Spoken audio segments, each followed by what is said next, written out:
Oh, maybe we'll jump over here. What's up? Can you hear me? Have we got mics? Levels and check. Hello? Probably. Will there be a hardware implementation? Who can say? Who could say? Joseph, good to see you. Sound is good. All right. Cool. I was just doing the finishing touches. Well, at least for now. Let me see. I think I've got a... Yeah, this should be working. So this is me in the middle of the afternoon. Different time, different day to what I normally stream at. But I think the pedal board is shaping up pretty nicely. So here I have a camera on the board. And I wanted to show you where I've got to so far. And also choose some of the default tones for live streams and whatnot. So that's pretty cool. You guys will have a better, closer look than ever before. So I'm excited by that.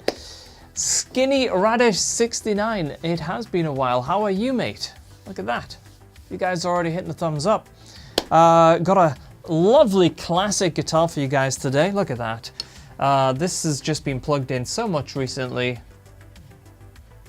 So nice to play these old gems and the passive pickups. Really, really cool. And this is an original gem actually, but the top and bottom was shortened or cut into a little bit, not by me. By Mace at Ibanez. And such a cool, comfy little guitar. So yeah, we'll be rocking that a bit today. And oh, look at that, Joseph, your MC8 Pro arrives today. Wow, you're gonna be in for a blast, mate. It's so cool. Hey Chris, it's great to see you. Yeah, I've got monitors like just rearranged so everything feels a little bit different. But yeah, the MC8 is this pedal board here that you've been seeing on my Instagram, and it's, well, it's pretty much, I'd say, about 90% as per the YouTube title. But I have another one here as well, which is basically a duplicate. So let me check that these are actually strapped down or velcroed down. Yeah, I think they are. So this is a sort of duplicate of a board. They're a little bit smaller. The pedal board itself, oh, sorry, wrong button, is the D'Addario Expand range. So for example, here is the Expand 2. And the reason I have two layers and a bigger board is this basically houses my Stream Deck pedals, because I'll be doing different types of streams with this rig. Whereas this guy here will be used with the MacBook setup. This guy. So this will be like one rig. Obviously I have an audio interface that goes with this. But yeah, this is a sort of small little powerful setup, if you like. Got my mods for the expression pedals. So pretty cool. Hey Sean! What's up? Yeah. It feels weird because it's a nice sunny day outside. Beautiful, in fact. And doesn't stop us from drawing the curtains and working on the tones. Yeah, so another thing that I was thinking about though is this main pedal board that you see that we're going to work on today. I need to get the buttons sorted out because everything's a little bit of a mismatch on the Stream Deck here. But the idea is this guy here will be like used as my setup up here, and then when Tim comes over, I'll have this configured also with the same Mac Studio. Make sense? So that way, it's way easier, you know, when he comes and goes. It's just like, I'll have a USB-C cable just ready to pull out. Bingo bango. And I've also put them on different MIDI channels. This main pedal board on the floor is on channels 4 and 5, where this is on 2 and 3. No conflicts. Thinking ahead this time. The previous rigs were like built over time, and oh my god. Like, the reason I couldn't add Lumos and Nutcracker to the live stream rig previously, because it was just absolute chaos, the MIDI settings and stuff. But now this is all just like, everything's ripped out, every USB cable out. Start again from scratch with everything that I've learned. And I think there's some things on this pedal board which I'm really excited to show you, because I've never shown you before anything like this on a live stream. So I'm going to put this kind of secondary duplicate rig out the way, grab a guitar, and we'll dive in and I'll show you the kind of progress that I've made so far. Hi Tim. Good afternoon. The levels might be a little bit all over the place because I've taken the previous live stream setup and combined it with a brand new live stream setup, and the levels just might be, you know, a little bit all over the place. But that is something that you only kind of get to adjust when you're live, you know. My imagination, the wall of guitars looking a little light. It might be. It might be. Some guitars are slowly making their way out of this room, and more guitars will continue to make their way out of this room. So yeah, this is going to be majorly geeky today, guys.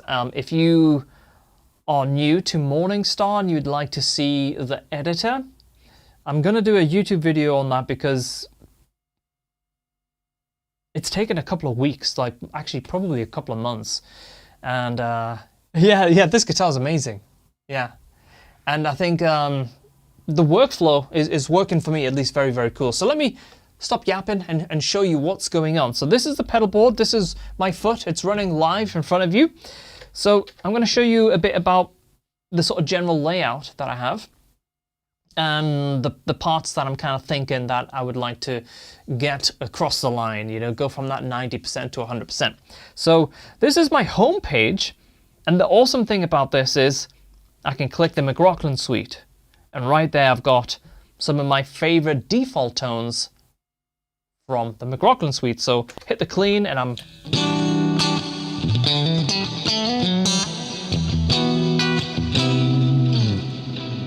right there. If I want the acoustic sound,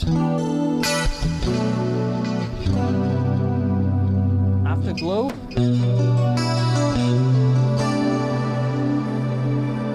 I think I've got my expression. Oh, you see, I unplugged my expression pedals because whilst I was working, I didn't want any CC numbers being flying around. It's so easy to accidentally assign things. I was having a cup of tea earlier and I was like, this is making really good progress. And I went to change some sounds and all random stuff was going crazy. And I left some expression pedals in, so it's a good habit to unplug the expression pedals when you're really working on delicate CC assignments. So yeah. One for Hutch when he's live with you. Well, I'm already one step ahead of you, mate. Look at this. You said I need to get one for Hutch. How's that for size? An MC8 Pro, 2 expression pedal, well, sustain pedals for Explode, and the same expression type of layout.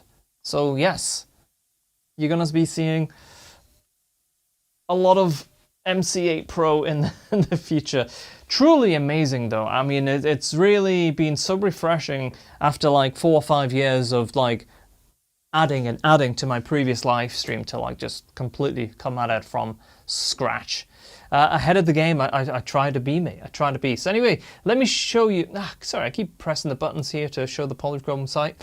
All right, let me show you more about it. So, right, we have a home page here. Great. If I want to jump in nunchuck and I want a bit of breakup.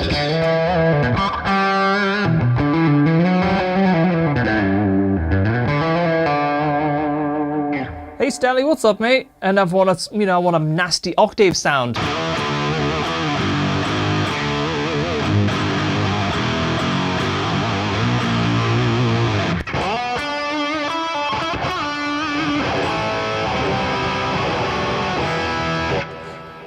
That's coming from Nunchuck. Now the really cool thing is I've color coordinated all the plugins to the official colors.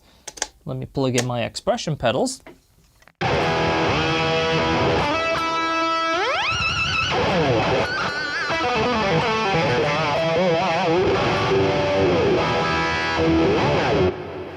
So yellow is the gold yellow of Nunchuck. That is awesome. If I hit Nutcracker, bang right in. If I want to go down heavy, down.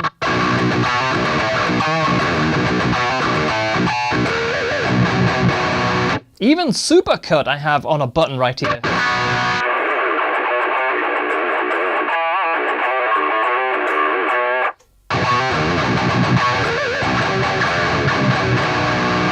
That is Nutcracker in a nutshell.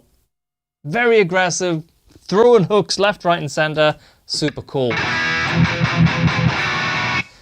And the awesome thing about this for me is like, finally, I'm like, oh, okay, I want to try Lumos and see how that low gain feels compared to Nutcracker.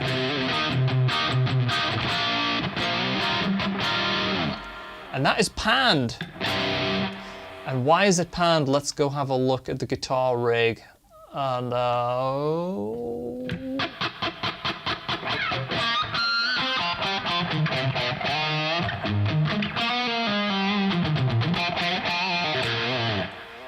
that is weird. So I don't know where that panning is coming from. That is so bizarre.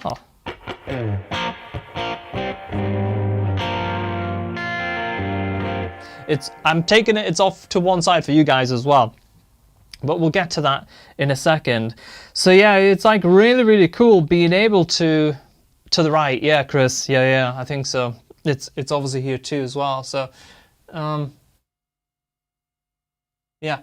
Well, this is literally the first time I've ran the whole thing together. And I'm so excited. I'm like, let's do it live. So this is what happens. But yeah, so just going back to like the sort of layout, having that ability to like jump between the suites and get the low gain from the McRocklin suite.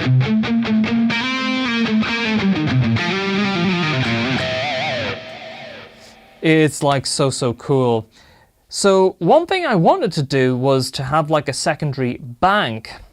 And the way I wanted to do that is, I've already set it up in Function, is to double click the McRocklin suite, like that. And you can see it takes me to what's all empty at the moment.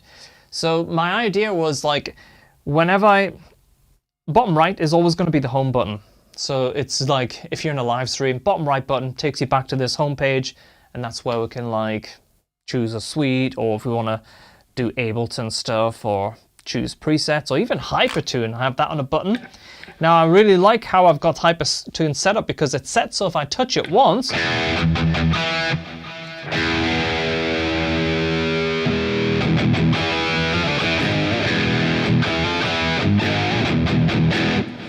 it turns it on and goes to my default preset. But if I double tap Hypertune, it takes me into the actual menu.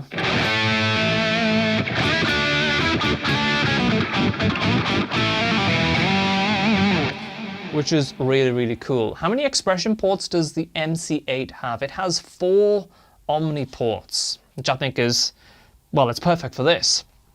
So for me, I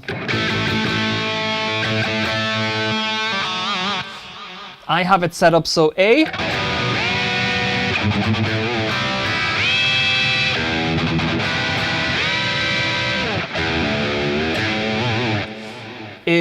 goes up, and I actually have different presets for Explode as well now, which again I couldn't do previously, so this is all like exciting and new for me. And I have it so B, although I haven't scribbled B in on the pedal here, goes down. But that's not all. As each pedal or expression pedal can send multiple CC numbers out. Check this out when I do my whammy pedal. If I put a beat on,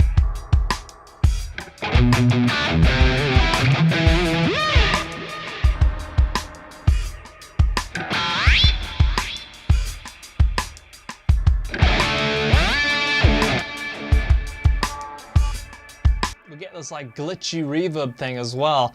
Now that's something that I'm just playing around with. It's not fully dialed in, but the fact that the reverb is changing with the expression as well as the pitch, and it's doing all this glitch stuff, I love that. And then the other expression pedal is my Mission Engineering controller, which I'm using for wah.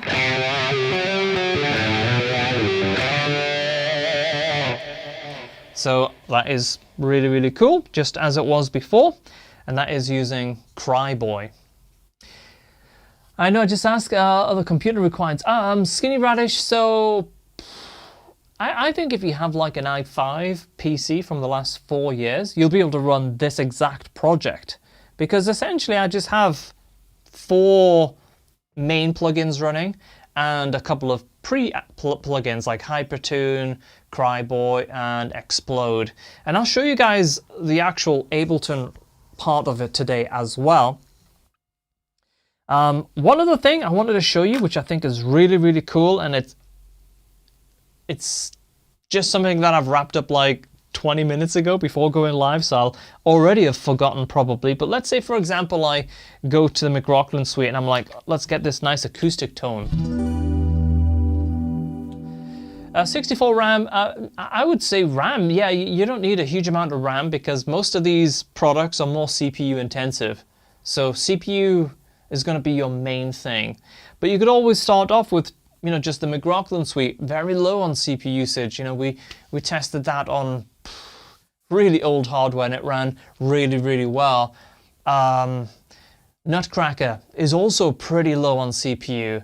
Nunchuck is a little bit heavier because it has a sort of a different architecture to the actual amp structure, and it also has some more CPU intensive effects like Explode, the octaver and stuff like that, and those are powered by Hypertune.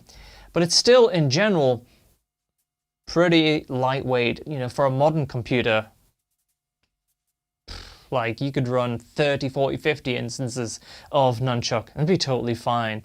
The setup that I'm running today, it's a Mac Studio with M1 Ultra, and if they did like an M4 Ultra, maybe I'll do that. I have the M4 Max processor in this MacBook Pro, and this is amazing.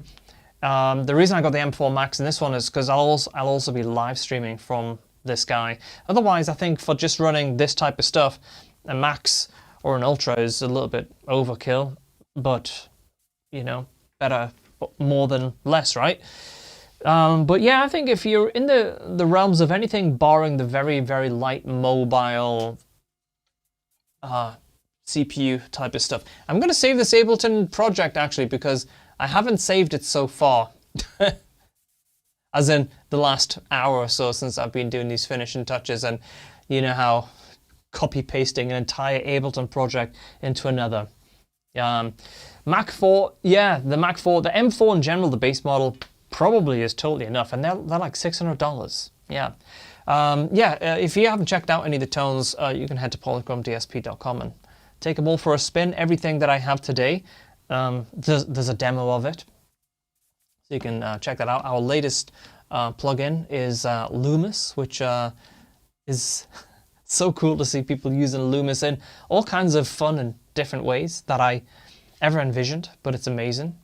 So let's show you that cool thing that I was talking about. So I've just chosen an acoustic tone here, and I like the sort of setup that I've gone for with you know, the color coordinated like purple for the McRocklin suite and whatnot, and everything that you select has a red line along the bottom, the strip, and that's all customizable. You can make that strip and those colors whatever color combination you like. And in some cases, when I go to the looper effects, I went for a different type of pattern. You can see here it's more of a sort of grid-like thing, but in this scene or preset, if you like, how many channels in Ableton? Like just 2 or 3. It's mostly using audio like groups, which I'll show you in a second as well. But this is just like a free running looper, which is not doing anything. Oh, that's a great question. Yeah, Brian. So long press on most of these doesn't do anything. If I double press, like the McRocklin suite, it'll go to the second page, and I have an option then to hit the right button to go home, or press the middle buttons to go back to my main page where, you know, a riff preset might be.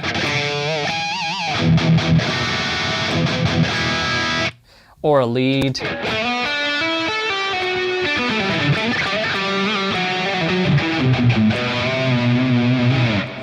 And today I want to grab that acoustic tone.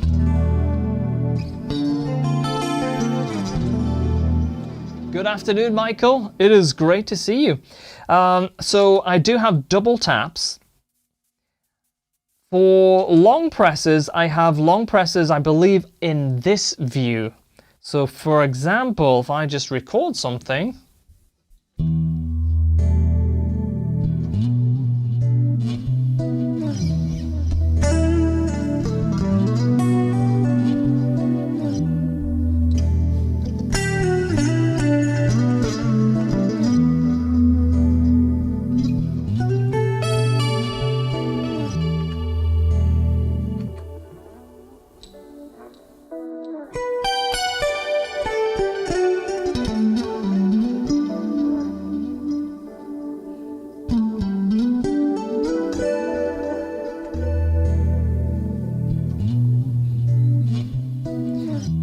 Now if I long press, I think that undoes.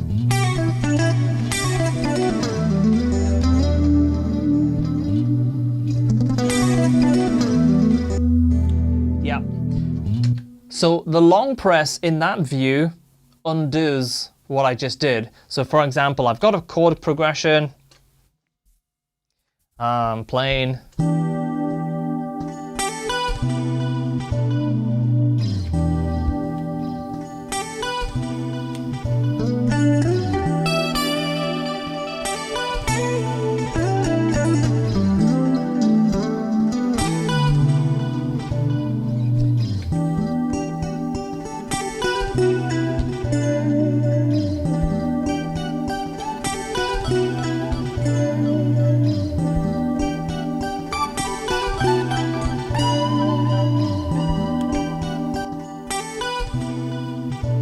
I can long press that to undo it, and I think it's a double tap or a long press to clear.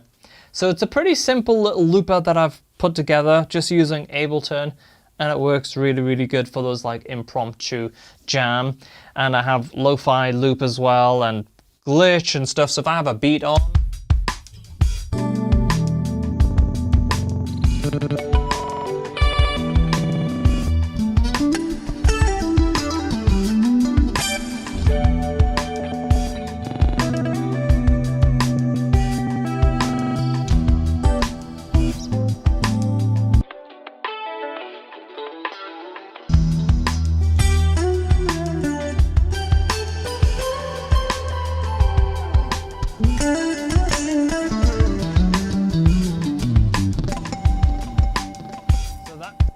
pretty cool as well. So the idea is just like to have as many different things, and I haven't completed the samples and other parts of it yet. That's something else I want to do in terms of like sound effects and stuff like that. But yeah, Brian, I think the next thing is more long presses and those secondary banks. So thanks, Sean. Yeah, and having tones and, you know, things accessible to like bounce off has been really, really, really cool. So let's see what was going on with Lumos, because it seemed like it was just on one side. I have no idea why.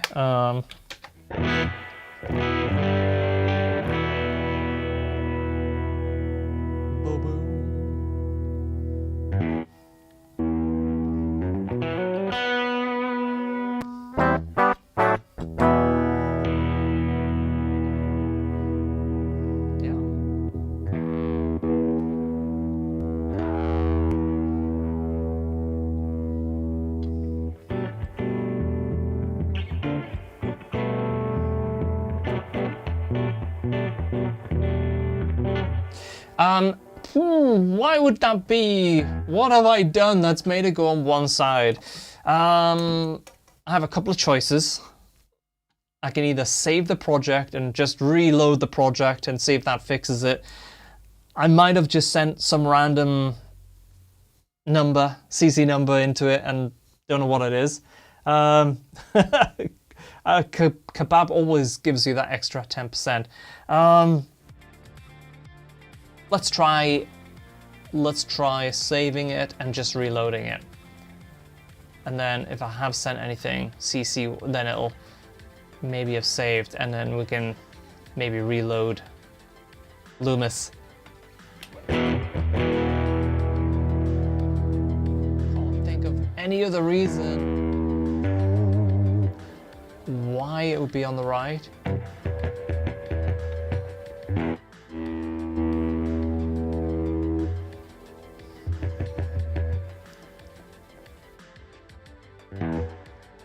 I might just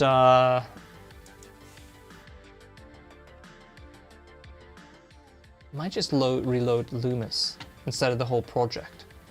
So let's try that. And this might be a good opportunity for me to screen share Ableton, so you can get an idea of how I've put all of this together. So basically what I have is all of the MIDI right here, separate tracks for every piece of the puzzle. And then the main thing is the audio chains, the guitar chains, right? And it's done in 2 stages, or maybe 3 actually. One is I'm using a chain selector. And what that does is that chain has 8 different products: a McRocklin Suite, Nunchuck, Nutcracker, and Lumos. And it has 4 slots for future plugins. And the reason I added those 4 slots for future plugins is I didn't want to have the same issue as what I had with the previous rig, where I'd hit this point where I couldn't add Nutcracker easily, and I had to just show you guys Nutcracker tones in a ad hoc live, just add it to a new track. But it's better to have it baked into the live stream setup, so all the buttons and everything, it's just like, it's way better, you know, from a performance aspect, right? So I've added these extra slots, 4 extra slots for future plugins. So what happens is when I choose, like for example, a preset on Nutcracker, hands up, I press this sort of Nutcracker preset, and you saw the chain here flick to preset 3 or chain 3. Now at the same time, I have another command which sends a tone. So on MIDI channel 5, I have all these CC numbers, and all these are all documented on a spreadsheet. So when it comes time to like duplicating it onto the other system, or just making sure that the changes are synced across devices, everything's good to go. So what that means again is if I want to change to like a low gain tone, or if I want that heavy down-tuned,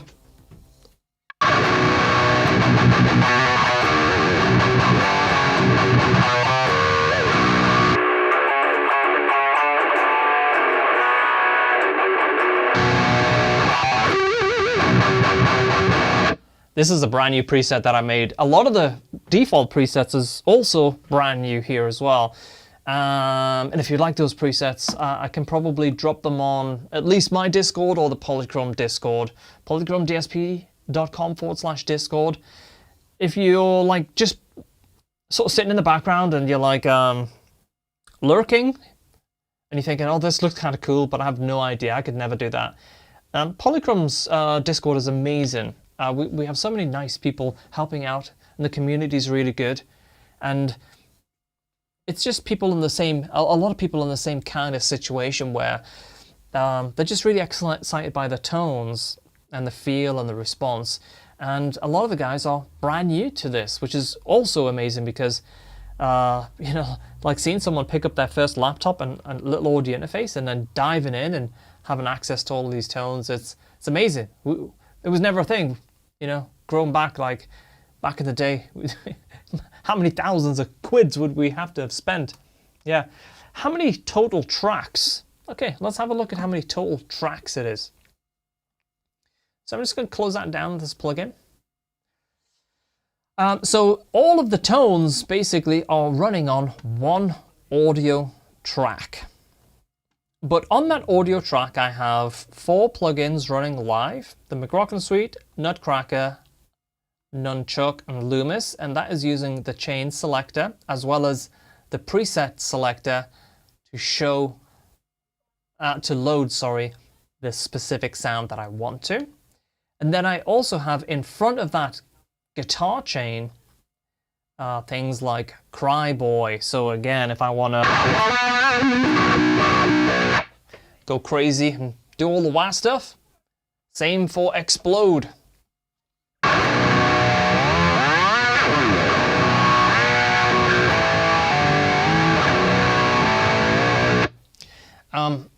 It's right there, ready to go. So these are also assigned via MIDI on MIDI channel 5. And so anything that's preset related is usually on channel 5. And anything that's MIDI command related, I've separated them off and put on a different MIDI channel, just so there's no chance of like crazy overlaps and stuff like that. Okay. Let's take a second to have a look at the question here. I've always hesitation about asking that I think is stupid. Yeah, oh, absolutely. Honestly, there is no. Sorry, I was struggling to read. The chat's like super tiny on the screen there. But yeah, there's no egos, elitist attitude on the Polychrome, on my Discord or the Polychrome Discord. My Discord again, mcrocklin.com/Discord, and the Polychrome one, polychromedsp.com/Discord. But no, no matter how small and silly you might think the question is, there'll be someone or myself or a member of the team that'll help you. And there's no egos. It's amazing. It's really, really great to see. Anyway, let's jump back into the screen share and I'll finish showing you off what I have rolling here. So basically I have all of my pre-guitar tone stuff like Hypertune all in front, and then I have the actual guitar tones in this rack here as a separate thing. And right now we need to figure out what is going on with Mr. Lumos, because I wanted to choose some sounds or tones from Lumos today. So let's go back to the pedal board. We'll go home, choose Lumos, grab a gritty sort of tone here.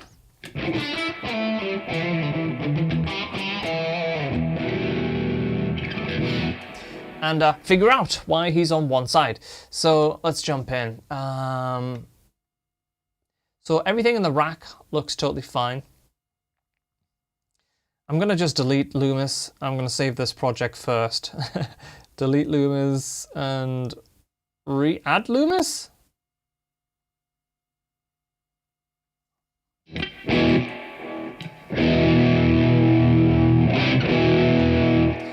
And because I deleted it out of the rack, I will need to reassign the MIDI stuff, I'm guessing. But let's double check that. Everything looks fine there. So what I have basically is all the MIDI stuff here separate. And the good thing about having everything separate, like technically I could have way less MIDI channels, but in this instance, I can go straight to the Lumos MIDI channel and think, oh, okay, my pedalboard ain't doing anything with Lumos now. But this way allows me to go, okay, so I know it's on the guitar chain. Now I just need to choose what plugin we're sending MIDI to. And we know it's Lumos, and it's on MIDI channel 5. So, that being said, there we go, look at that. We are back in the game. Was the fader just showing a single channel too? Yes. I think I'd sent some kind of MIDI to Lumos and it just sent it off to one side. Because earlier in the day, I was testing CC numbers and I had some issues and I accidentally had 3 different things on the same MIDI channel because I wrote it too small. But yeah, back in stereo. So chances are it was a CC number, but now that we are all good, I'll show you some of the sounds that I've chosen so far with Lumos, showing the pedal board. So starting off on the left, the bottom left, I have basically the console sound. Super clean.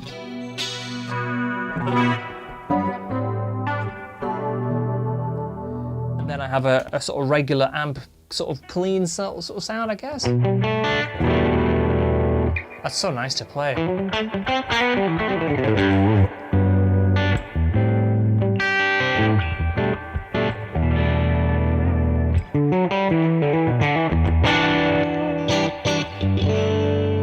Super cool. I love the Lumos clean stuff and the broken up, you know, that edge of sort of breakup.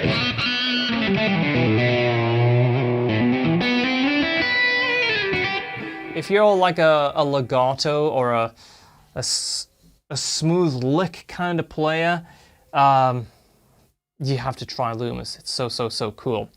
Yeah, so got this grit edge of breakup sort of sound.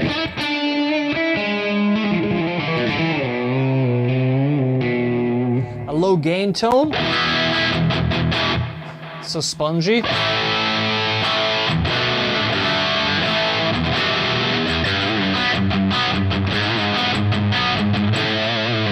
And then I have a crunch.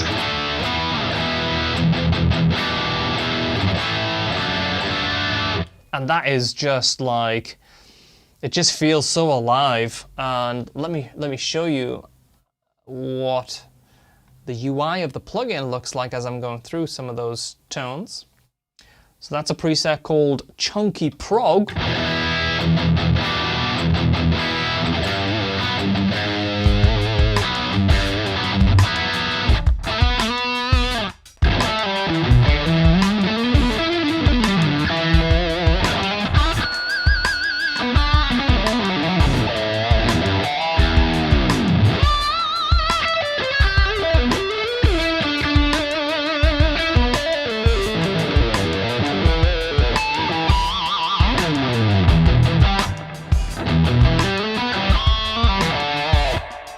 And if we wanted to, you know, like this guitar is actually a little bit more of a bassy, it has less output.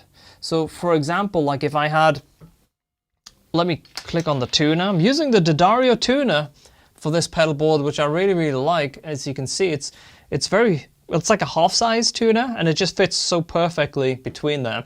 So this tone here,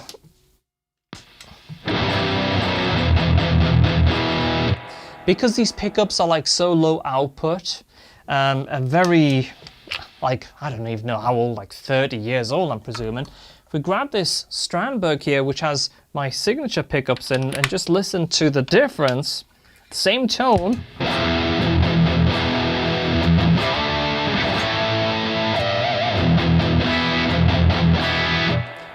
It's got a little bit more sort of bite, a little bit more, you know, cut, right? So if we wanted to adjust that tone in Lumos, we could turn on the tight,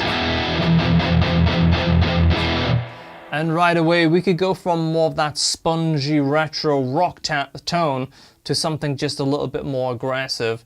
Or we could flip that vintage switch. If I go back, turn the tight off, and right there it's got that vintage overdrive.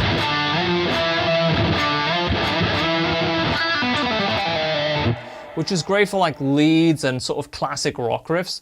But if you want something that's got a little bit more cut, it's got that dual mode overdrive, and that is the modern switch.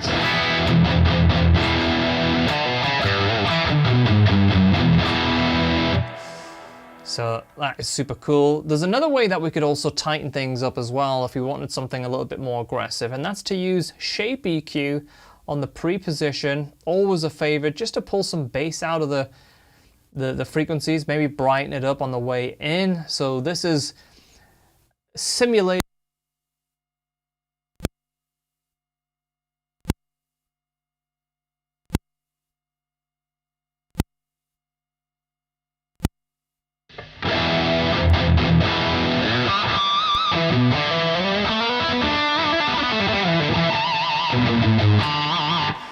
mind if you...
Hey guys, yeah. So I'll restart those mics. I don't know why that happens, but it seems like after what, like an hour or so or less, something happens. What kind of sound? I can't hear.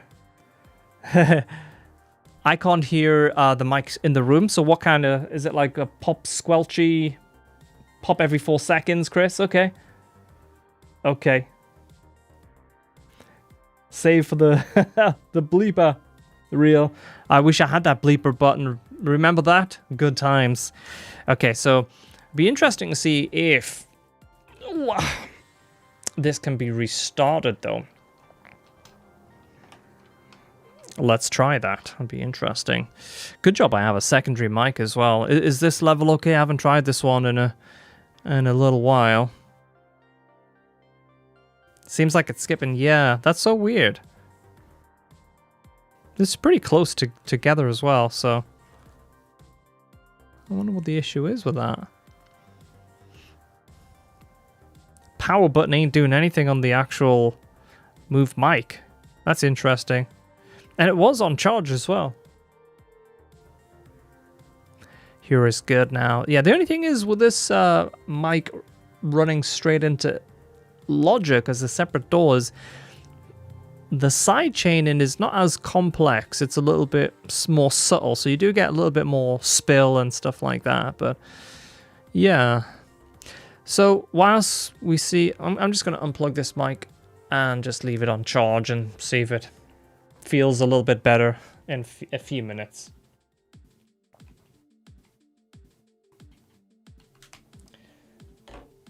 Plug them in and see what happens. So one thing I can you imagine polychrome mics we've got quite enough in the works at the moment.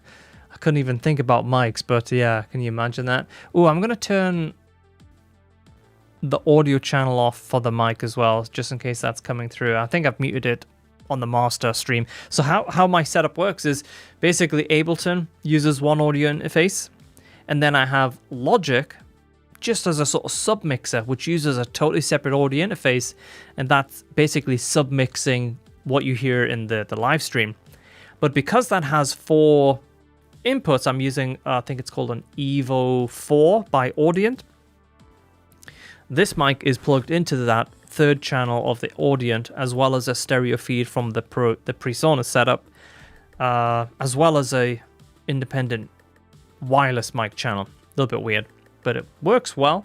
And obviously this way it gives you that redundancy if a wireless mic goes down. In this setup, I might dive back to using the SLXD, this guy here, because that thing is just bomb proof. It does mean that instead of having like these nice little, you know, things like this size, like if you see, those are pretty dinky to put on, you know, there's not much resistance. But the other one is more of a, you know, lapel backpack job. Yeah. So do you think you'll ever be satisfied with your tone, or is it no, I am completely satisfied with my tone. It's all about like which tones do I want to use. Right now, there's like no tone that's not there, and there's no tone that needs tweaked. Completely happy. So the only time I'm making tones is imagining new scenarios and situations that you guys might be in, or I might be in the future. Where you want a certain tone, or you're in a certain mood, and you want your guitar to, you know, feel a certain way. So that's what it's about when it comes to like preset creating for me, which I do a lot of. And yeah, so, you know, between McRocklin Suite, Nunchuck, which I love, and Nutcracker for the heavier stuff, and Lumos for more of that, just the feel of Lumos is just marvelous. Very British word, isn't it? Marvelous. But yeah, it feels so good on the fingers, and those silky low gain sort of tones, and you know, it's really cool. So one thing that I said I wanted to do in today's stream is to get a better idea of like the out there type of tones, the sounds that are like not the main type of tones. And what I mean by that is, if we jump over to the pedalboard, oh, the lights are coming back on. What does that mean? I have no idea, but when has lights coming back on not been a good thing, I suppose?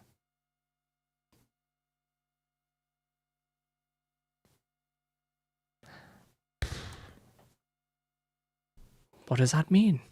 It was flashing orange.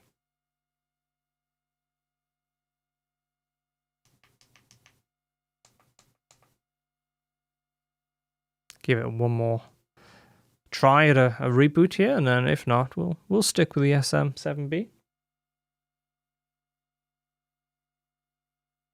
CJ, what's up, mate? Yeah, I honestly like tones that make you feel a certain way are great, because they instantly create new riffs and new song ideas, because I really bounce off tones. You know, if I play a product and it doesn't respond, or it doesn't feel great, or doesn't just, like when I play a chord and, you know, I don't get a vibe from it, it's very sterile. There's like, it doesn't lead to much. It's like, oh, whatever. But that's kind of like our thing with Polychrome, is we want to build products that really inspire you to play and to riff and to have a great time whilst doing it.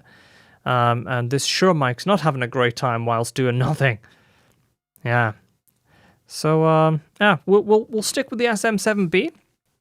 And so what I was talking about a little bit earlier with like the defaults is, if I go back to that pedalboard rig here, looks like, yeah, we should have enough extension on this thing. Reborn Lights. Ooh, I like that. That sounds, Reborn Lights sounds like a great preset name. So here on the home button, basically all of the presets that I have so far, I think Nutcracker, I'm a little bit like, do we need a clean from Nutcracker? Oh, that's something I was working on, a dotted eighth sound.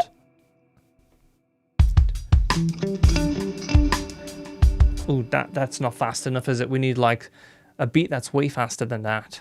Do we have beats? We surely do have beats. There's a lot of channels open here. Guitar, MIDI, close those down. What do we have?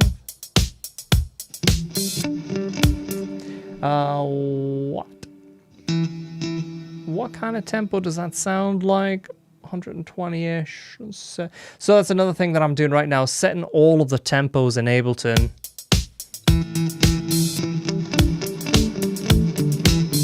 Okay, so yeah, that tone is not right. It's not bouncing, and that beat ain't looping. So let's take a second to correct that. Surprisingly, that is actually Nutcracker.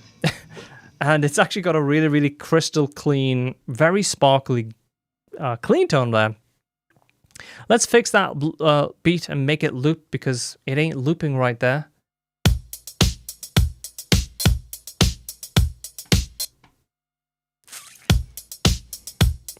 It's like the warp is not right.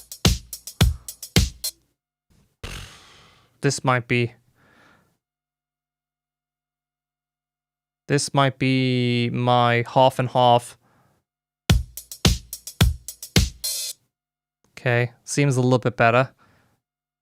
Yeah, so a lot of these loops got copy-pasted from the previous Shred Club stream.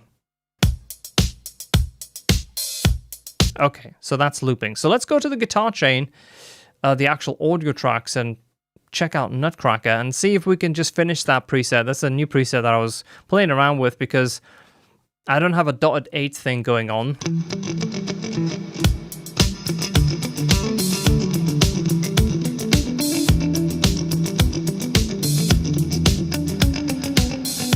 Okay, so that's actually in time. I'm gonna grab the old Ibanez back here, because this is the guitar that we started the stream out here. If you're tuning in late, a little bit of a impromptu stream today. Original custom gem here.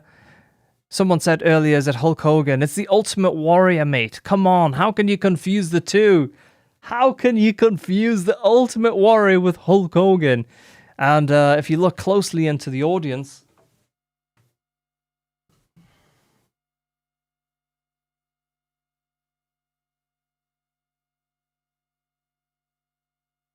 you'll see Vi there with his guitar in the audience. And some of the other little guys that you might not have noticed before, ZZ Top is in the audience, along with some of the Simpsons characters peeking there. So that's kind of fun. That is right. So some nice little extra details that Mace put in there. The other character is obviously the Italian plumber himself. Always a big Mario fan. And on the back, fortunately, many years ago, either lost or someone stole the plate that had the remaining of this 3D graphics of McRocklin. Funny enough, that kind of looks very synthwavy, doesn't it? That's pretty cool. Didn't notice that sort of synthwave kind of Tron vibe with a little jet for good measure. So yeah, super duper cool guitar. There we go. So let's get back to that little dotted eight thing. Is that something that might be useful in the live stream setup? Maybe. Let's try it.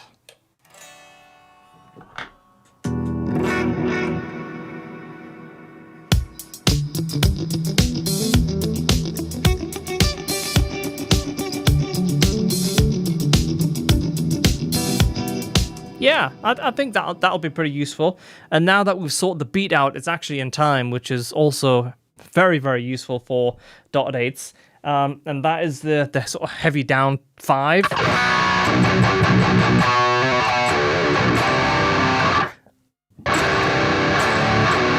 always like wide with it when it's down.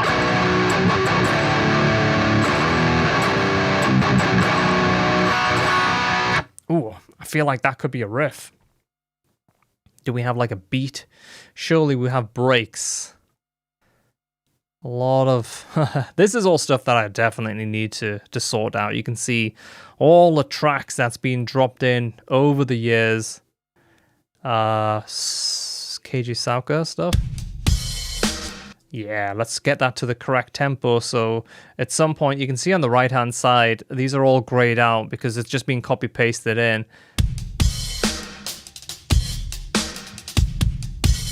This will give us a good opportunity to test the actual Ableton part of the looping. So I have a free looper, which is just running independently, if you like. But this is like another way that I really like to loop, and it's just by using the Ableton clips.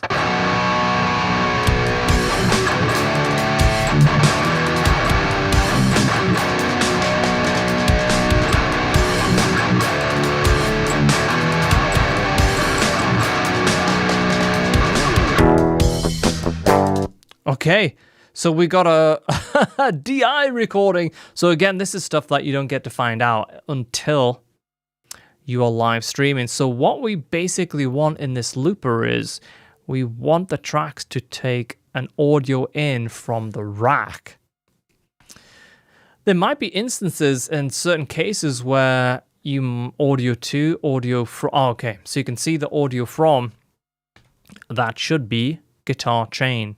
So let's try that same thing and now hear the difference.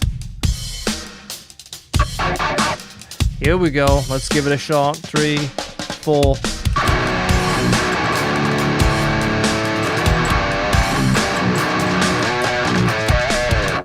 Let's try looping that back.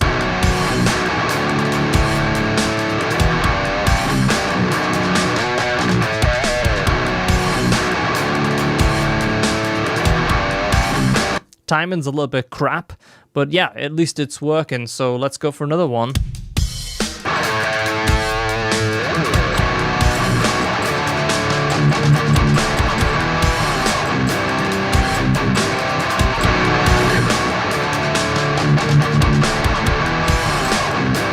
So we could jump right into like a lead tone, and I think that's down 5. So 1, 2, 3, 4, 5. Where does that get us? B minor, of course. Okay, so usually I like to drop the level of the loop stuff down a little bit. So when it records, it's not as loud as you're recording.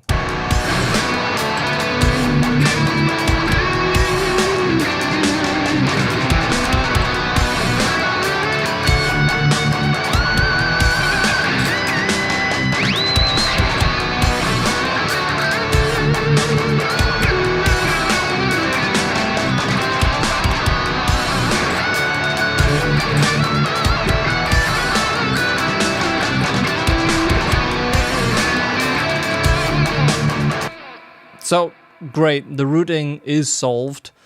That can be deleted, and we'll just make those guys a little bit smaller.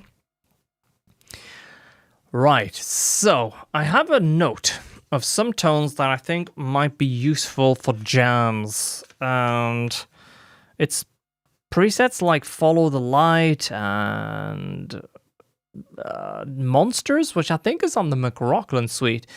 Sometimes when we're jamming, as in like me and Hutch on a stream, I'm going to save this because we made a few tweaks here. So if I wanted to jump over to the chain of the McRocklin suite right now, the way I would do that is, where's the GoPro setup? Hit the home button, McRocklin suite, choose a preset. And we're right in with those tones. But I have 2 pages, so the idea is the first page will be like pretty safe choices, you know, like low gains, cleans, heavy shred tones and whatnot. But then on the second chain, I wanted to have, the second page on the MCA Pro, I wanted to have something you know, like tones that are a little bit different, more like jam orientated tones, bass tones and stuff like that. So this is what I'm going to grab a pen for today, and I'm just going to scribble. Like, I've already started to scribble notes. You probably can't see because it's blown out, but it's just like presets that I think might be useful. We have presets for like McRocklin Suite 1.7. These are just work in progress. Probably won't make a McRocklin Suite 1.7, but you can see that there was a lot of...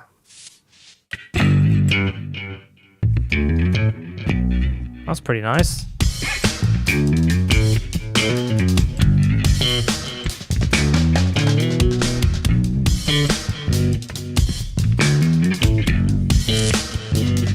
That's pretty cool. So even using these old passive pickups, kind of sounds like a bass. Pluck bass is that preset. So I don't even remember making that one. Ambient 12, down 12s.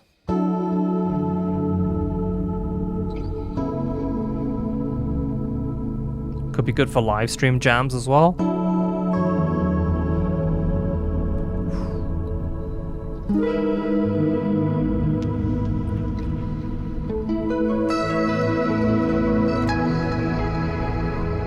Pretty cool.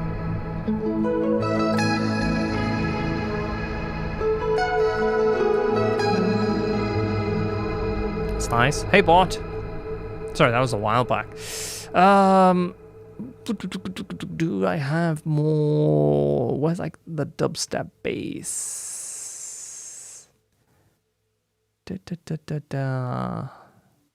Deep bass pad.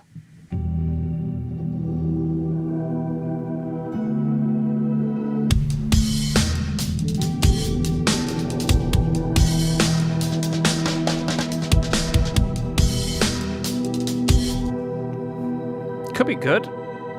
Quite an epic long sound. Let's try looping that though.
Yeah, so you kind of get the idea, like, a couple of tones goes a real long way, and that Nutcracker dotted 8 preset that I was playing around with was like, oh, okay, it's actually useful.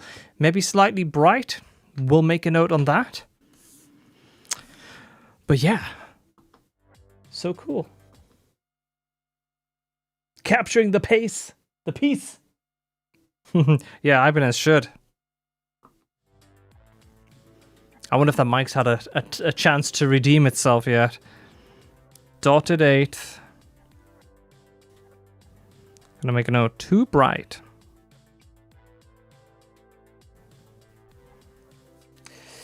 So, get back to the McRocklin suite, some of those alternative tones. I definitely think those ambient things are just like great for jamming and setting off jams. Like, literally, that entire jam was like from that McRocklin suite tone.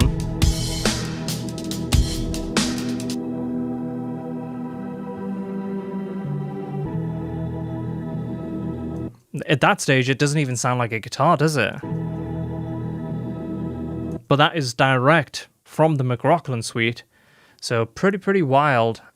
Yeah, if you haven't already picked that up, that's a classic. A must for your collection. And for some reason, the sale has still been going. Luke is away on holiday. I've been busy here working. Tons of stuff in the works. It's crazy. I don't know where Tony's gone. Tony's probably revving up the Lambo somewhere. And meanwhile, all the plugins are still in the summer sale. And the intro price for Lumos is still on as well. What a time to be alive. Okay, so do you want to just check out a couple more of those ambient sort of inspiring jam type of tones? So I actually really like that one before. That was ambient -12. And yeah, it's that guy, right? I think it's that.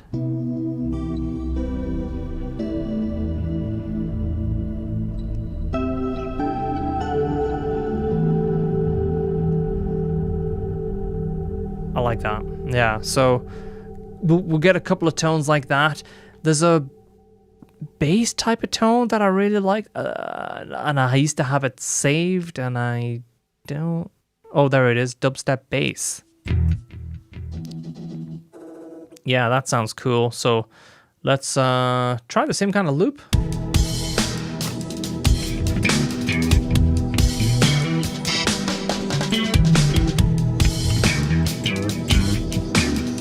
Oh yeah.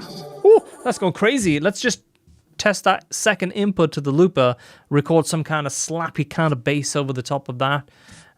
Maybe this camera should be... Ooh, oh yeah, yeah. A little bit... What happened? Where's Ableton? Everything. Expose just triggered everything. Maybe it's not. Okay. I was just trying to make this camera a little bit smaller, but never mind.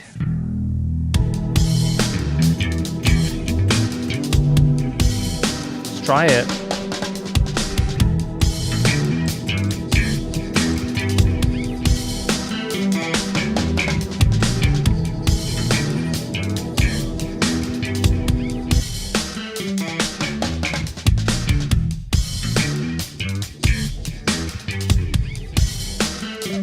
What did I say? I have no idea, mate. It was like, whoa, whoa.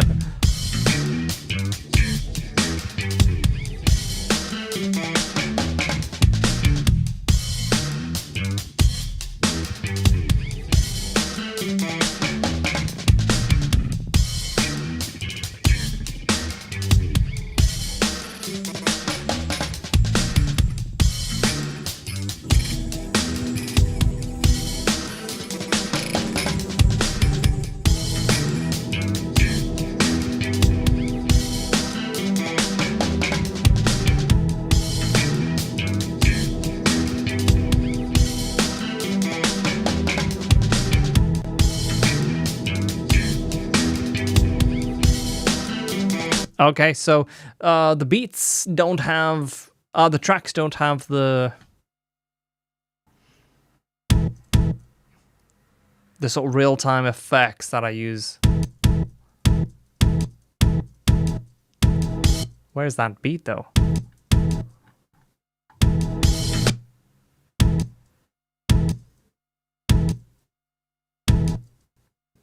So difficult to see where that beat's playing from. Oh, there it is. Okay, so if I pull that to the left.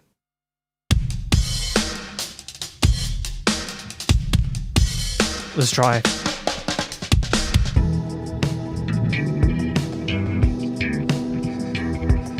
Oh, okay, so that's totally screwed that up. Anyway, guys, let's delete that. Another great idea down the drain. So what's happened is I had a beat on another track on a different tempo, and then I triggered it, and then these are all warped, so they all just jump to the new tempo. Easily to go back, but what I think I need to do really is to combine these beats and tracks, because one thing I really, really like if I just delete these things is to have, like, again, just ways of like modifying the beats. So for example,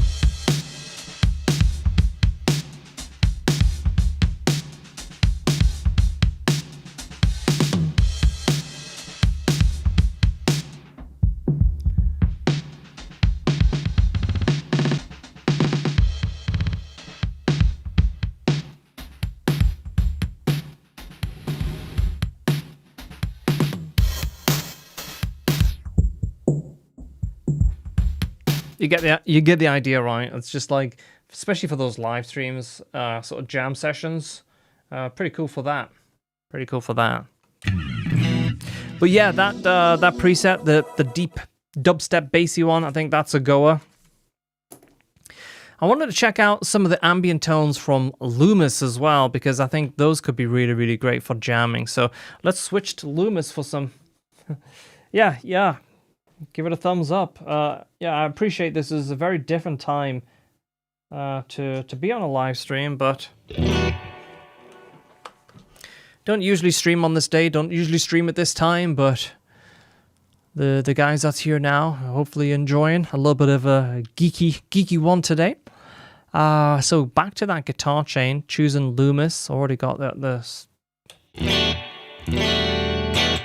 So let's try some of the ambient tones, because like I said, I think those would be really cool for live jams.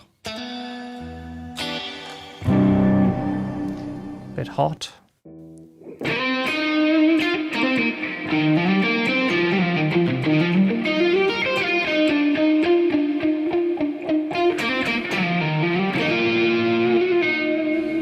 It's using the well, I thought that was using the funk filter. It's actually using the auto on the wah. Oh, I think I prefer it actually with the funk filter.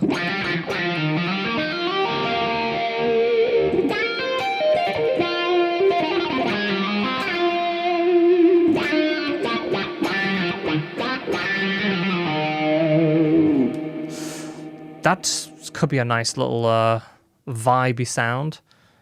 Ambient.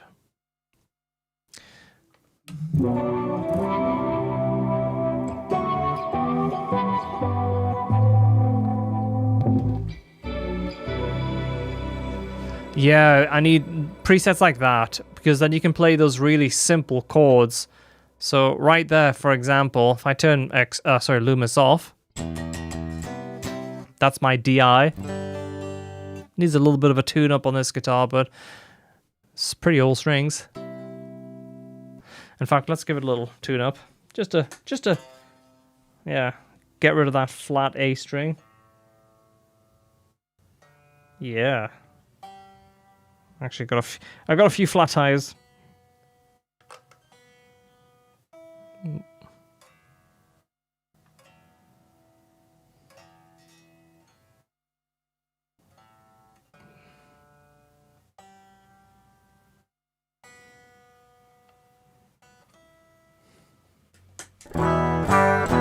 Close enough. I don't want to get into that the situation where you're just going round in circles with the tuning, but here's the DI.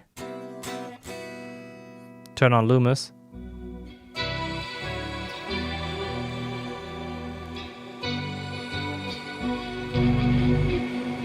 The neck position versus the splits on this guitar is very dramatic.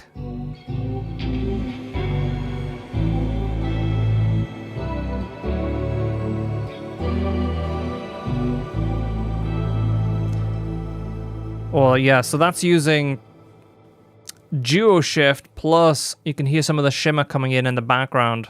Let's push that shimmer a little bit higher and take the filter out.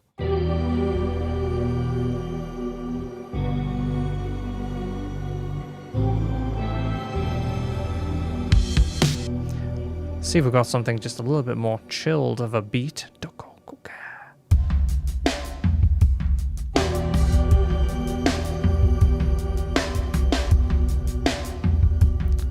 I like this the shimmer to be more subtle.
That's pretty cool. That's dreamy. So presets like that, I think. Ooh, that's nice too.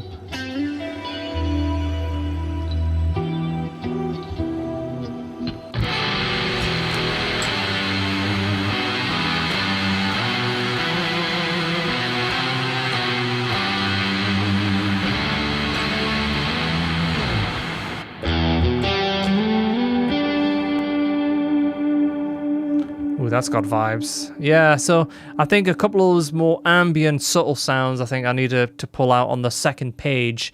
So just as a quick recap, what I mean by this, guys, is what I'll be doing is, so I'm on this home page, sorry. And let's say I want to go to Lumos, I can just tap it, and I'll be, into my bread and butter sounds. Let's call these, real, like crucial sounds, right? But if we go back to that home button and I double tap Lumos, it'll take me to the second page.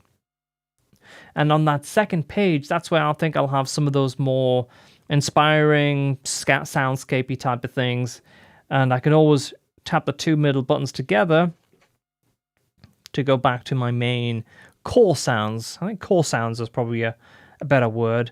And then if I want to get back to the home button where everything is just waiting, that could be great. Another idea that I have and I haven't really explored, and I'm just waiting to get all the sounds together, is this top right. You can see this heart icon. So this here is going to be like my favorites. Sounds that maybe will on one page will be from different products. For example, bottom left could be like an acoustic from a McRocklin suite. Clean could be from, let's say, Lumos. Heavy could be from Nutcracker or Nunchuck, and then a couple of leads, and you put those all together, and you basically got like a nice selection that you don't need to sort of jump back and forwards between the different pages or groups of tones. And what I thought would be kind of cool as well is we could have 2 banks of favorites. So for example, if you double tap the hard button, it's not set up right now, it's just a single press only. You could have like page 2, which would look like that. So I don't know how many pages. Oh, it looks like I have 3 pages on that one. So that kind of could be cool as well. So those are things that I'm kind of like working on at the moment. And I also, as you may have seen earlier,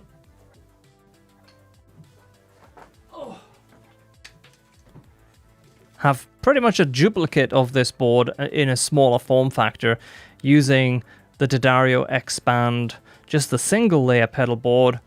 And again, this is also using an MC8 Pro with 2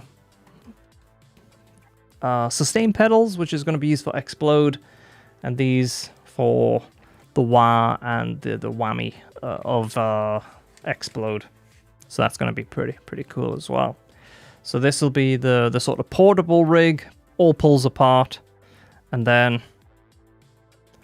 if Tim comes over, Tim can jump on there as well. Good after. Well, actually, it's morning time, your time. Isn't that right? What time is there, Sophia? And hey to you too. Hope you're doing well. So there we go. That is the second one.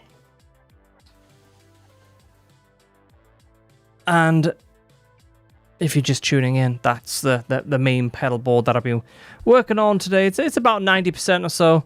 Just trying to get the finishing ideas for like the additional tones that might be really useful for like a live stream. And yeah, I think just jamming on some stuff today. I think those ambient type of tones work very well for just getting ideas going. So those could be good. 1:30. Okay, so you're like 4 or 5 hours or something behind me.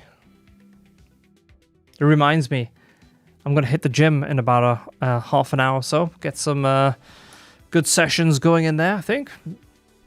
Missed 2 days in a row now, so feeling like I'm missing out.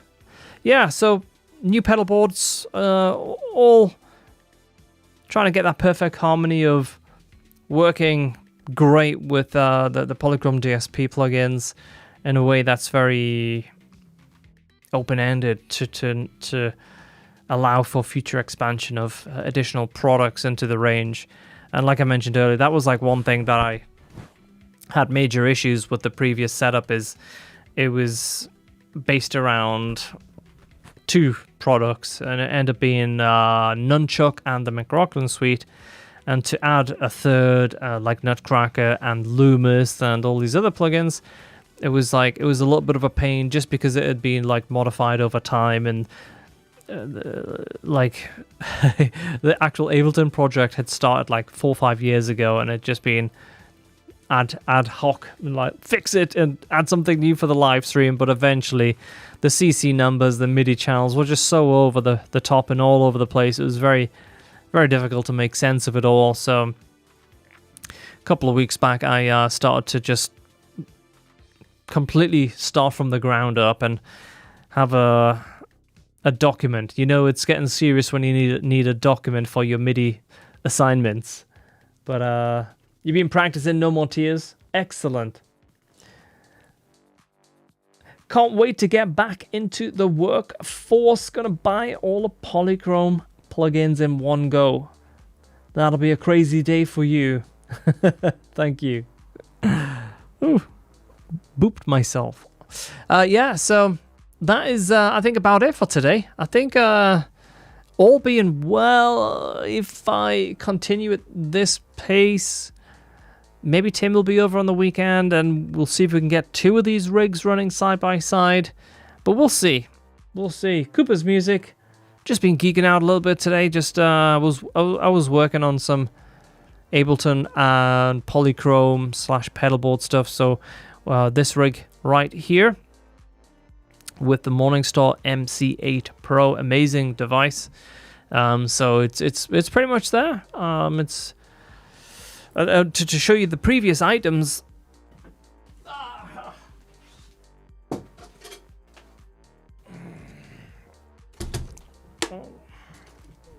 Denting everything as I go here. I had a couple of the MC8s, the regular MC8s, which are, I mean, these are still fantastic. You can see they've got a bit of dust on them here now, but there's like the heart of the previous rig, and I had some other stuff on there and simplified it all down and really just took the time to get the MC8 Pro kind of doing more, and it's been amazing so far. And today's just like the first initial get a feel for how it works in a live situation.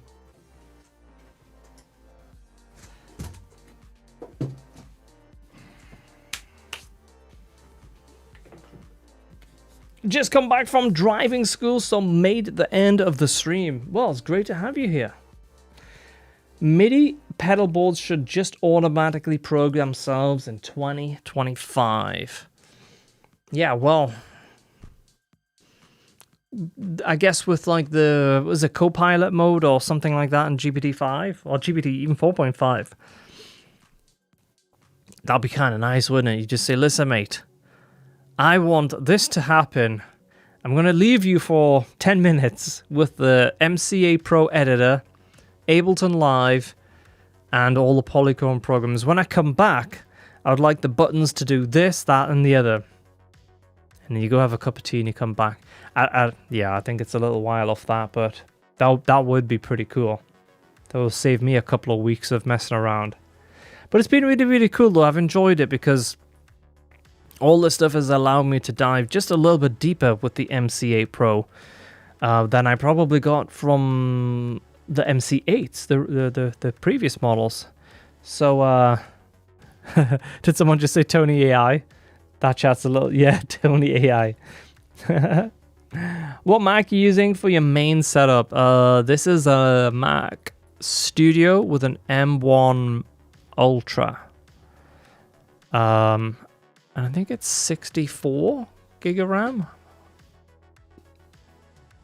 64, yeah. M1 Ultra, 64 RAM, 2 terabytes with about 40 terabytes of storage external on a NAS and various drives.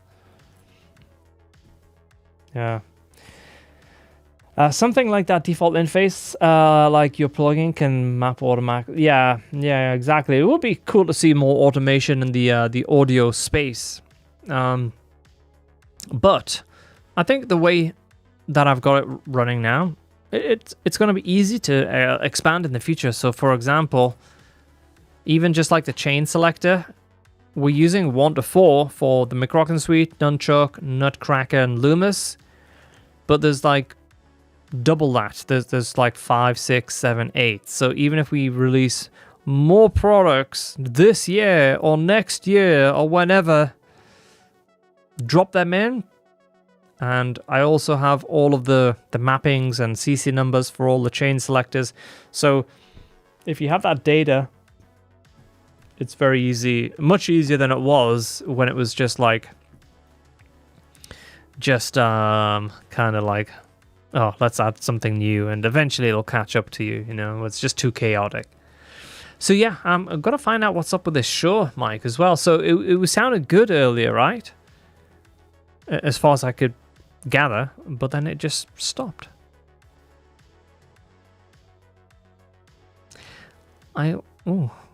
Oh, it's restarting, guys. Let's see if it's actually... So it's searching for mics. Let's try it again, guys. And you can tell me if it's clickety-clacking and popping, or is it all right. So at first we'll have both mics on, probably. Check. Check. Let's get inside of Ableton and... Check. Mic, check. 1. Oh, no, it didn't. It didn't actually power up. So either This charger that I have coming out could be the issue. Wouldn't surprise me. Could be a bit temperamental and it's not actually charging it. That's what I'll look at next. That would make sense. So if this is actually like running on like really, really low battery, that would make sense. So yeah, that would make sense. What I loved after moving to Macs, no ASIO yeah, no ASIO drivers is kind of useful.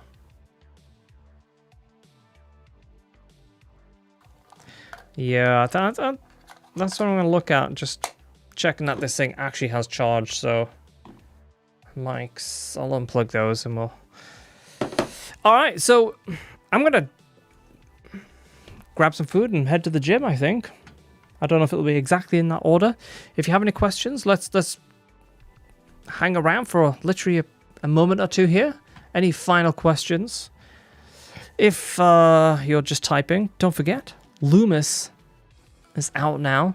Check that out, polychromedsp.com. I think I have some animations of all this stuff. Did I? Did I set that up? There we go. Yeah, 4 channels. Each channel is completely unique. All the circuitry. Love the console as well. Actually takes overdrives really well. This is our first page of pre-effects. Second page of pre-effects. Love the ramp feature on the Tremolo. Then the post effects. 20 speakers. All matched to the amps. And our wonderful EQ. And there she is.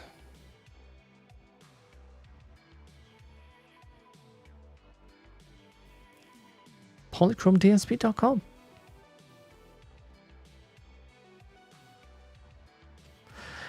It's holiday times over here, so all the kids in the streets, and the surrounding streets and family, they're all on holiday, so there's lots of outings and day trips out and all fun stuff. So but everyone's doing well, thank you. And same for you, Sophie. I hope everything's going great. Major one question: how are you so awesome, fella? You're definitely pulling my leg. Hand orange covering. Oh, that YouTube chat over there actually explains the emoji. Where over here, the chat that I have extra, well, it's disappeared. Yeah. So I think what I'll do is I'll cover more of this in an exclusive maybe on McRocklin.com. And I'll do like a simplified version on YouTube at some point as well, because I think, especially when I get this refined just a little bit further, that extra 10%, I think it's going to be absolutely awesome. It's already super amazing, and it's just so good to kind of have that flexibility that I've been looking for. And the trouble is when you see something as powerful as the MCA Pro, it's like, how can I utilize more of this power? And it gets you thinking in interesting ways. So I love the visual designs of Lumos. You can smell the mustiness of the vintage gear.